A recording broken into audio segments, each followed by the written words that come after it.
Okay, so Endless Ocean Luminous is a 2024 game for the Nintendo Switch where you swim around and look at fish. And that's about it.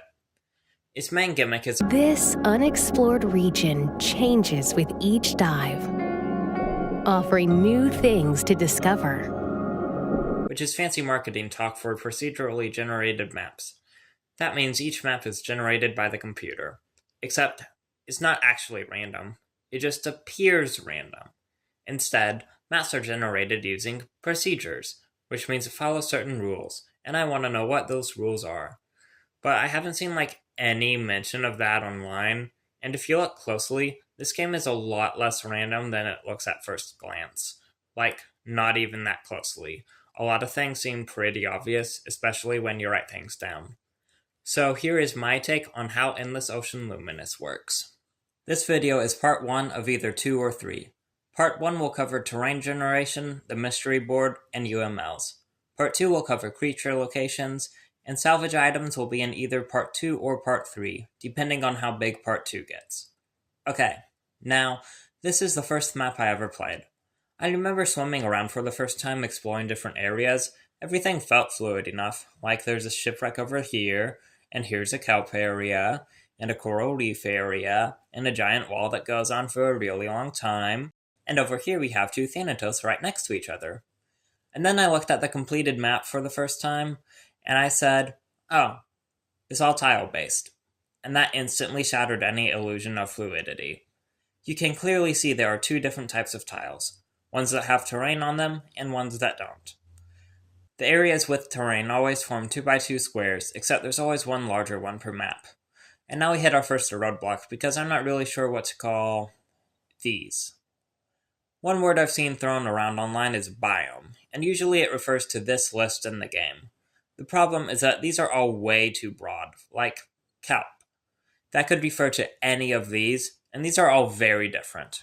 Plus, these and these are not the same thing.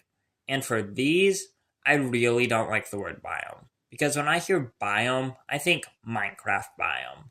And nothing in this game resembles a Minecraft biome.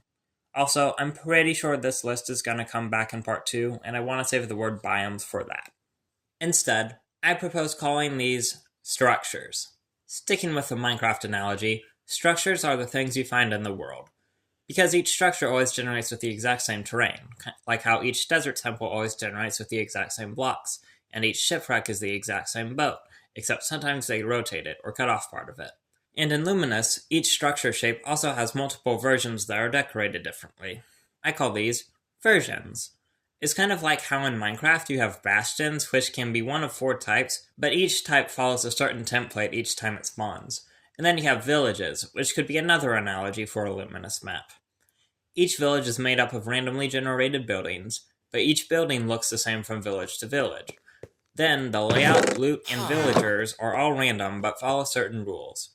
And then you have a plains, desert, savanna, snowy, and taiga version, but they still follow a set of rules. Of course, Minecraft gets a lot more complicated than Luminous, so it's not a perfect analogy, but I think it gets the point across.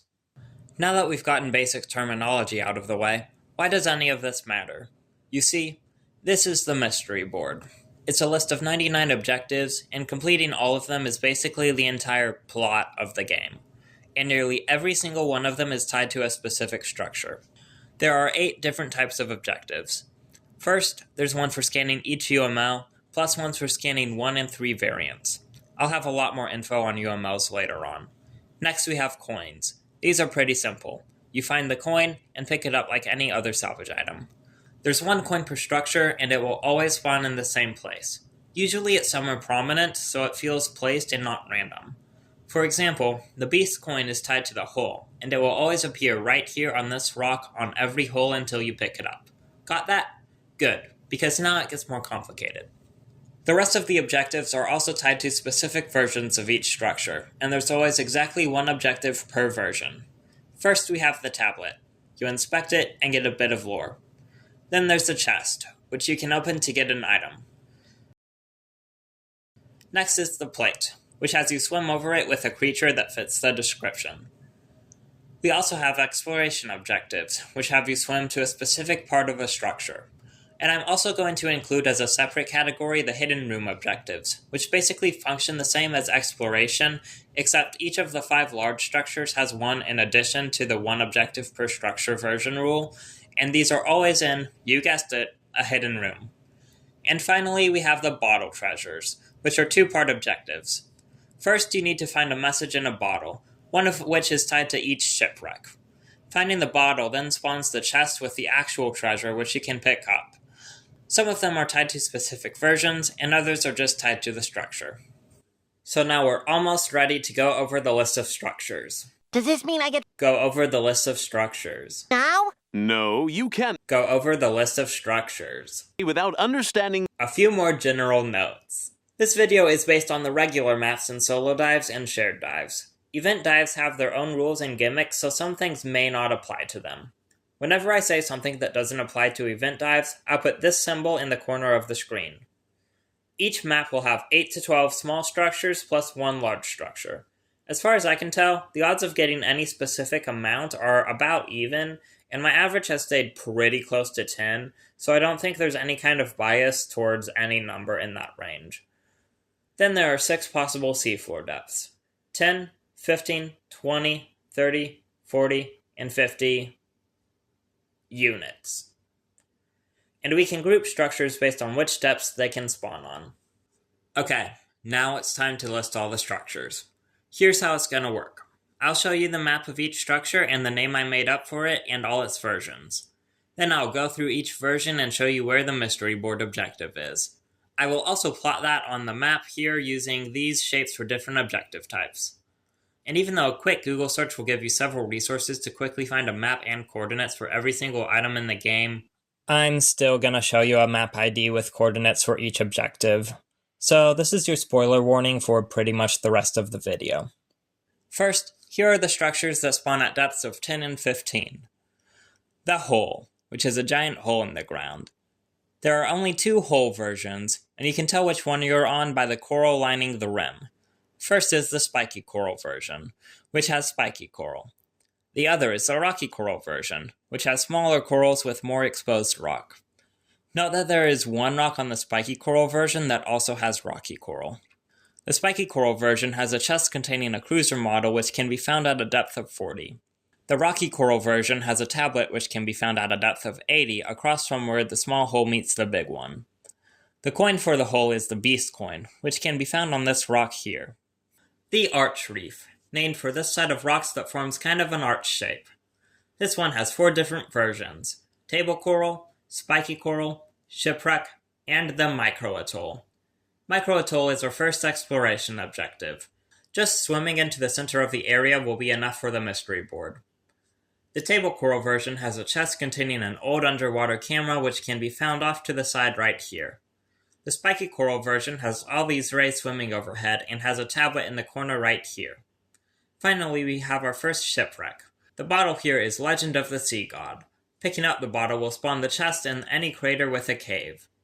The coin for the arch reef is the fish coin, between these rocks. Next we have the 3 shallow islands. These always have a depth of 10, but can also spawn in areas where the seafloor is 15. There's Paw Print Island, which looks kind of like a stretched out paw print. This one has 3 versions: kelp, grass, and rocky coral. The kelp version has our first plate, which needs us to swim with a great and wise turtle. You might think this means Kakao Maharaja, but actually any turtle works, including the prehistoric ones. The grass version has another plate, a shark favoring white. That could be a great white shark, the normal and leucistic ones both work, or the zebra shark white. Conveniently, 2 white zebra sharks will always spawn on this version. And last is the rocky coral. This one has a tablet right here. The coin for Paw Print Island is the horizon coin, which can be found on the side of the island. Bay Island, a small island with 3 bays. This one has a whopping 5 versions: table coral, spiky coral, rocky coral, kelp, and grass. Table coral has a tablet which is a little hidden and can be found right here. Then we have the kelp version, which has the first of 3 chests on this structure. This one contains amber and can be found right here. Chest number 2 is on the grass version and can be found here. This one contains the Book of Biological Illustrations. I feel like this is a reference to something. The last chest is on the spiky coral version. This chest contains a laurel wreath and can be found on the back of the island. Finally, we have the rocky coral version. This one has a plate which needs a singing sacred beast to complete. That would be the rare singing dragon. Yes, this is the only creature that works with it. The Bay Islands coin is the droplet coin, and it can be found in a rock in the largest bay. And Peanut Reef. This name is based on the pirate code clue which mentions 8 peanuts, and that treasure can be found here. Peanut Reef has 3 versions: table coral, grass, and rocky coral. The table coral version has a tablet at the end of this cave. The grass version has a chest containing a black gemstone in the middle of this long cave. Also on the grass version is the merchant's letter treasure. It can be found in a chest by the anchor only on this version, but it won't be activated until you pick up the bottle in the shipwreck on this structure that I call the ring reef. Our last Peanut Reef version is the rocky coral version, which has a lot of these small yellow corals. Now the table coral version also has a bit of this coral, but there's a lot more here and also no table coral. This version has a plate which can be completed with a sailfish or swordfish. Also in Peanut Reef is the aforementioned pirate code treasure. Unlike the merchant's ladder treasure, this one can be found on any version inside this island. The bottle for this treasure can be found in the Bluffs shipwreck. Finally, the coin for Peanut Reef is the crown coin, and it can be found in this island. Now we move on to medium depth structures. This next group can only be found at depths of 20 and 30. This is the valley, which I named after this valley between the 2 rocks. It has 4 different versions. The first has these giant corals which kind of look like mushrooms. The second has this coral that looks kind of like lettuce. The third has several different types of coral that you can sampler throughout the structure, so I call it Coral Sampler. And finally, we have kelp. Mushroom Valley is our first version, and it has the huge coral community exploration objective. You can get this by swimming into the area with the giant mushrooms. Next is the lettuce version. It has a plate with the clue "that which is adorned with needles." This can be cleared with a pufferfish, and one will conveniently spawn right up here. Then we have the Coral Sampler version. In this one, the valley area is completely empty, but there are a lot of different corals on the rocks. This version has a tablet which can be found right here. Last is the kelp version. It can only be found at a depth of 20, while every other valley version can be found at both 20 and 30. This has the classical guitar chest which can be found in this cave. The coin for the valley is the bugle coin, and it can be found on this rock right here. Here we have cliffs, because of all the steep cliffs. This one has 2 versions. The first has cabbage and mushrooms, so I call it salad. The second has branch coral, and these branches of soft coral growing out of the walls, so it's called branch. The salad version has a chest containing the white whale figurine by this rock. The branch version has a tablet on the side of this cliff. The coin for the cliffs is the shell coin, and it is located in this tunnel. Next is this structure. It was really tempting to name this one Blue Holes after the location in the first Endless Ocean game. In fact, I almost named every structure after a location from one of the first 2 games, but I decided not to do that to avoid any confusion. So instead I call this one Blue Cave. This one has 3 versions: kelp, soft coral, and cabbage. The kelp version has an exploration objective. By swimming into the central area between the islands, you will discover a community of kelp clustered together in a narrow space. Like on the valley, the kelp version here can only be found at a depth of 20, while the others can be found at 20 and 30. Next we have the soft coral version, which has soft coral everywhere. This version has a chest containing a telescope in the corner of the cave, right under this hole. Finally, we have the cabbage version, which is honestly just kind of plain, but it has cabbage, so I went with that name. This version has a tablet on the side of this rock. The coin for the blue cave is the World Coral coin, and it's on top of this archway. Now we have this stack of plates that I call the plate stack. There are 3 versions here: table coral, coral sampler, and the one with all these spikes. The table coral version has a chest by this rock in the middle, and it contains a 7-branched sword. The coral sampler version has several types of coral on the rocks. There is a plate off to the side that can be completed with a sawfish. Finally, the spikes version. This one has a tablet in the corner. The coin for the plate stack is the leaf coin, and it is on the corner of the step right here. The last medium depth structure is this island, which for some reason reminds me of a ghost, so I call it Ghost Island. There are two versions here which look pretty similar on the outside, but you can tell the difference based on what's on the inside of the island: sponge or soft coral. The sponge version has a plate for a hammerhead shark. Great hammerhead and scalloped hammerhead both work. The soft coral version has a chest at the bottom of the island, and it contains petrified wood. The coin for the Ghost Island is the wing coin, and it can be found here on the side of the island. Now we get to the deepest structures that can spawn at depths of 30 to 50. First, let's look at the bluffs. This one has two versions: shipwreck and the one that doesn't have a shipwreck. Let's start with the one that doesn't. On top of the two tallest rocks, we have mushroom, sponge, and sea fan. So I call this version Mushroom Sponge Fan, or just Mushroom for short. This version has a tablet on the side of the rock. The shipwreck has a bottle containing the merchant's ladder. That treasure is on the peanut reef grass version by the anchor. The coin for bluffs is the arrow coin, and it can be found on the ground between these rocks. Next is this structure that has two round islands like cheeks with a crack in the middle. So I think the name is pretty obvious. Go check it out. Butt Island. Anyway, the Butt Island has two versions, which are also shipwreck and no shipwreck. The no shipwreck one has a lot of lettuce coral, so I call it the lettuce version. Well, actually both of them do, but you can tell the difference because one of them doesn't have a shipwreck. That one has a tablet on the side of the rock. The shipwreck here has the bottle for Squire's memoir, which spawns a treasure on the kelp version of the three island structure. The coin for Butt Island is the anchor coin, and it can be found on the ground under the middle of the island. So those two structures can only be found at depths of 30 through 50, but some of them can also be found at 20 through 30, like the ring reef, which is a reef shaped like a ring. This structure has the most versions out of any at 6. Sponge, branch, coral sampler, shipwreck, this one with colored sticks, and this other one with colored sticks. Yeah, so there are actually two different versions with this colored coral, and they both have chests in different places. This one by the rock has a travel magazine, and this one in the corner has an Islander stone statue. I call the one by the rock the colored red version, and the one in the corner the colored blue version, based on the completely arbitrary colors I chose when making this map.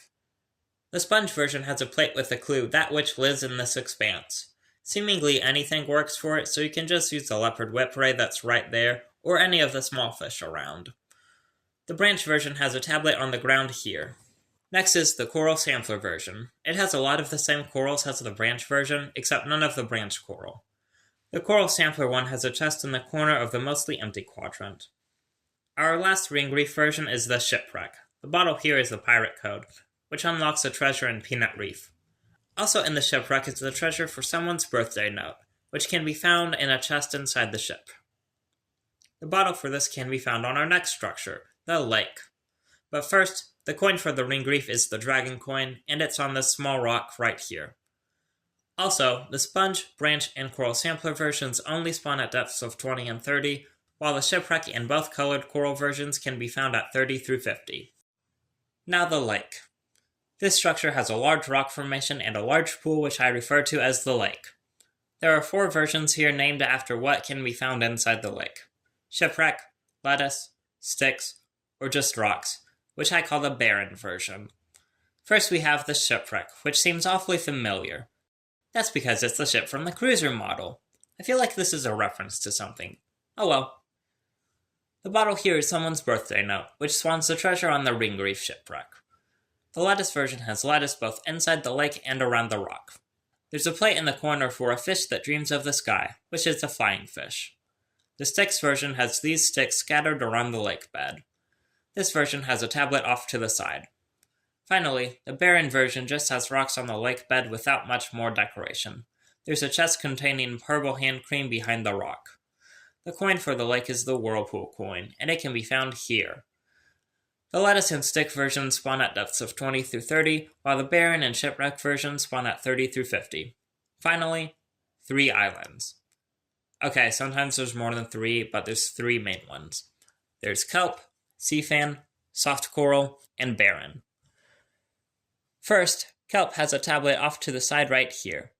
Also on the Kelp version is the Squire's Memoir treasure. It's in a chest by the spaceship in the middle, and is spawned by the bottle in the Butt Island shipwreck. This version can only be found at a depth of 20.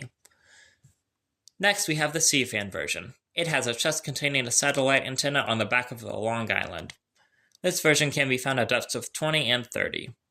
Next is the Soft Coral version. This one has an exploration objective for discovering a community of soft corals, which is around here. This is the only version in the entire game that can only be found at a depth of 30. Finally, we have the Barren version. This one has a plate for a creature favored by a celestial body, aka a sunfish. It's in the corner opposite the cave and the big underwater rock.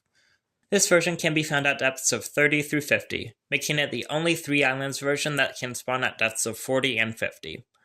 The coin for 3 Islands is the whalebone coin, and it can be found on the ground behind the big rock. Our last small structure is the crater. I saved this for last because this is the only structure that can be found at nearly any depth. It has 3 versions based on what's in the crater: kelp, barren, and monolith. The kelp version has kelp inside the crater and a cave at the bottom. Inside the cave is a plate for that which pulls its barb across the seafloor. Most stingrays will work for this, and usually you can find some in the cave. This one can be found at depths of 10 and 15. Next we have the barren version. It also has a cave, and it's full of ancient creatures. This version has a chest containing a white gemstone outside the crater. The last version is the monolith. This one has an exploration objective for discovering a strange rock piercing the ground. The barren and monolith versions can both spawn at depths of 30 through 50, meaning that craters can be found at any depth except 20. The treasure for A Legend of the Sea God can also be found on either version, with a cave sitting in a chest on this rock spire. The bottle for it is in the Arched Reef's shipwreck. Finally, the coin for the crater is the bird coin, which can be found outside the crater behind this stack of rocks. Finally, we can move on to the 5 large structures. Each map will have exactly 1 large structure, and is always where the map's UML will spawn. If you've played the game long enough, it's pretty obvious that each UML is tied to 1 or 2 structures, but this actually goes one step further, and they're tied to specific versions of structures. For example, Lancia Presto can spawn in a canyon or an abyss, but only ones that have bones at the bottom. Our first large structure is the canyon, the only structure in the entire game that isn't a square. Since it can spawn in any orientation, it can be hard to tell which end you're on. One end has a lone rock that's completely underwater, and the other end has 2 long walls. The canyon is also home to the world coral in story mode. You can kinda make out a seam in this rock where they blocked off the cave. Unlike the small structures, which differ a lot between versions, the large structures are nearly the same except they change one large feature. In this case, it's the bottom of the canyon, a shipwreck, or whalebones. The whalebones version also has this room with a statue under the lone rock, while the shipwreck version has these spikes. You can also see where they walled off the statue room. The shipwreck itself has a bottle containing the clue for Unnamed Biography Final Chapter. That treasure can be found in the ruins under the bridge. The UMLs that can spawn on the shipwreck version are Yerlanger and Simurgdaria. The whalebones version has a chest containing a lapis lazuli tablet, and it can be found on the corner of the largest rock on the end with 2 walls. That's the one completely opposite the lone rock. The UMLs that can spawn on the whalebones version are Lancia Presto and Amamatsumi. Like I said earlier, each large structure also has an exploration objective in a secret room that can be completed on any version. The one for the canyon is this room on the end with 2 long rocks under the larger one. The coin for the canyon is a bull coin, and it is in this hollow on the end with 2 long rocks at a depth of 35. Next we have the Abyss, which also has a shipwreck version and a whalebones version. Here you can see which version you're on just by looking at the map, but you can also tell by looking at which creatures spawn. For example, the whalebones version will have fish around a lot of these sea fans, while the shipwreck version only has them at 1. Around the rim, the shipwreck version will have leviathan, whale shark, and basking shark, while the whalebones version has megalodon, giant squid, whale shark green, and singing dragon. By the way, this version is the only place you can ever find singing dragon. So you remember that plate that can only be cleared with a singing dragon? Yeah, good luck finding a map with both of them. There are actually a lot of differences in creatures between these versions if you look for them, too much to go into now. The last bottle is on the mast of the shipwreck here, and it contains the unnamed biography introduction. Its treasure can also be found in the ruins. This time it's located at the top of the lighthouse in the cauldron. The UMLs that can spawn on the shipwreck version are Rosier Rose and Lamba Apsara. The Whalebones version has a plate by the wall under the giant ledge, which can be solved with a giant isopod. The nearest one is behind this vent by the edge of the crevice. The UMLs for the Whalebones version are Raja MS and Lancia Presto. This is the only place where Raja MS can spawn, making it the rarest UML to find. Outside of Story Chapter 1-5, that is, which actually makes it the easiest mystery board objective. The hidden room for the Abyss is at the bottom of the lava crevice on the end that's visible on the map. The coin is the New Moon coin, and it's on this ledge by the end of the large crevice at a depth of 135. Now the iceberg. This one has two versions based on the shape of this iceberg. There's a version where it's shaped like a mammoth, and the version that's shaped like a snowball. The snowball version has a plate under the iceberg on the side near the snowball. It can be solved with any narwhal you find swimming around inside, or outside. The UMLs for the snowball version are Jaharwa Tajir and Lamba Apsara. The mammoth version has a tablet on the side of the iceberg near the hidden room. The UMLs for this version are the Grand Ancestor and Yurlunger. The room for the iceberg is a cave that can be found to the right of the main entrance. And the coin is the Ruler's coin. It's on the ground close to the back entrance. Then there's the freshwater structure. This one has two versions again, but as far as I know there aren't actually any differences in layout. So we have the amazingly descriptive chest version and tablet version. You can tell which one you're on by looking to see which objective spawned. Some creature spawns will be different too. The easiest place to see this is the Central Temple, which, by the way, is a hidden room of fresh water. The chest version will have reedfish on the pathway by the entrance, while the tablet version will have Louisiana crayfish on the left part of the temple.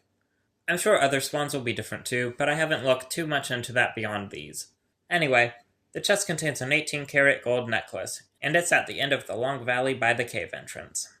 The chest version is the only version in the game to only have one UML that can spawn there, and that is Simurgdaria. This makes it the most common UML in the game. The tablet is on the wall by the valley opposite the chest. The UMLs that can spawn on the tablet version are Mertz and Amamatsumi. The coin for the freshwater structure is the boat coin, and it can be found at the bottom of the well, which, by the way, is a secret entrance to the structure. I feel like this is a reference to something. Oh well. Oh wait, I've got it! It's clearly a reference to the bottom of the well from The Legend of Zelda: Ocarina of Time. Glad we figured that out. Our last structure is the ruins. Note that the ruins map shares a lot of similarities with the Abyss. It's the only structure in the game that only has one version. That means every ruins will have the same set of completable objectives. First, there's the chest containing a meteorite, which is in a hole behind the stairs in the corner. Then we have both of the unnamed biography treasures. The introduction treasure is at the top of the lighthouse in the cauldron. That bottle can be found in the shipwreck at the bottom of the Abyss. The final chapter treasure is at the bottom of the bridge by the wall. That bottle is in the canyon shipwreck. The four UMLs that can be found in the ruins are the Grand Ancestor, Rosier Rose, Jahara Tajir, and Mertz. The hidden room is at the base of the lighthouse tower. And finally, the coin for the ruins is the sword coin, and it can be found in this box thing in a corner of the structure. Now that we've gone over all the structures, let's look at UML mechanics. If you've played the game, at all, you should know how this works. You scan all the creatures with strange biometric signals, and the UML appears. The first set has 7 creatures, the second set has 9, and every set after that will have 11. Which UML you get is not at all random. Each map ID will always spawn the same UML, but sometimes you can guess based on which creatures have strange biometrics. Grand Ancestor usually has a lot of dolphins and whales, but Apsara and Raja MS usually have a lot of really deep creatures, so a lot are at the bottom of the abyss or under the iceberg. So if a lot are at the bottom of the abyss or under the iceberg, it's probably one of them. Now, this is far from an exact science, and these are general rules, not guarantees, and it's possible the game will randomly break that rule and choose some random creature instead. These 3 UMLs have the most consistent rules, and they're really the only ones I'm at all certain about. Beyond them, I only have a few guesses based on vibes. So here is a completely unscientific list of which species can be chosen for each UML. My favorite of these is Lancia Presto, which seems to choose things that are blue, but sometimes pink. Once you scan the UML, it will stay for 10 minutes before it disappears. Then another set of strange creatures will spawn and you can find the UML again. But first, there's actually a 3-minute cooldown between the UML disappearing and the next set of creatures appearing. That means that once you scan the UML, you have to wait 13 minutes before the next set of creatures appears. Earlier when I went over the large structures, I mentioned that each UML can only spawn on specific versions of structures. So here's which maps each UML can spawn on. Each time a UML appears, there's a chance that you'll get that UML's variant, which is basically just a different coloration. The last 2 mystery board objectives are for scanning 1 and 3 UML variants. That's unique variant, so scanning Grand Composer 3 times doesn't count. I've done a few tests to try and determine the variant spawn rates where I've basically encountered the UML 10 times on one map and wrote down when I encountered the variant. Based on my experience, the odds seem to be about 1% on the first encounter, 10% on the second through fourth encounters, and about 50% from the fifth onward. Now, it would have been better to do even more trials of this, but each of these takes like 3 to 4 hours, and with 13 minutes of downtime between each encounter, I really don't want to do more. But if you're interested in doing more trials for me, let me know. And that's all I have for part 1.